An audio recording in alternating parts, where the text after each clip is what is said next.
Ingon si Madam Juby, limpiada gud kasi si I love it. So kabalubang mo dati sa Manila, as in I was renting also a boarding house ra sa una kay ga-work ko, and I have a friend na kauban sa beach and sa work. So this friend of mine is gitraydor, gidaot, gilibak ko niya day and all, even posting about me in social media, dadamak daw ko when sa tinuod lang, siya jod ang literal dadamak. So to start the story is ga-work ko dati sa Manila, somewhere in Valenzuela, and sa una gud kay pag-abot na ko Manila kay uto-uto ko day. Oo, kay kini laging probinsyana taway alamag, so pagtuon ako sa una, unsa ga jud kita sa akwa sa isa ka tawo is tinuod jud, dili man di ay pakitang tao ra man di ay tanan. So start na tano sa gitrabahoan ako is syempre new worker ko kay gisulod lang ko sa atin ako dito after 2 months siguro to. Ingon ko sa akong atin na mag boarding house na lang ko kay para duol ra ko sa trabahoan namo. Kay Caloocan pa man gud mi niya mag-ulian, so medyo layo-layo Valenzuela to Caloocan.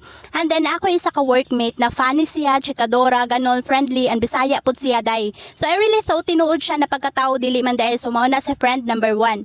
So nibalis jud ko dito sa iyang boarding house day, bed spacer to, upat mi sa isa ka kwarto. And kini si friend number 1 is always gajud mag-atuan sa balay sa iyang uyab, dito siya matulog and morning na mouli, and kay hilig man ko magluto since dool na lang man po dito og palengke, ako siya suguon na palit na lang dito og ingredients ba na pwede maluto. Then kada uli niya ako na siya ingnon or pagpagan iya lubot ba nakahugaw nimo kadaghan nimong mga balahibo sa ero, kay syempre no ba igud siya dapat di siya ingunanaw niya magpahigda ra largo sa iyang higdaanan, pero reminder raman to, man dapat to ikalain ato. And bagdungan pud mi ana niya panglabaday, gilabhan kuskos panakot iya mga pantalon, iya mga pantigon sa patong uban, but wala day ko kabalo nga naglain na iya buot sa ako. I don't know if asa ko nagkamali, kay for me tunod anay gajud ang pakig-amiga sa iya ha.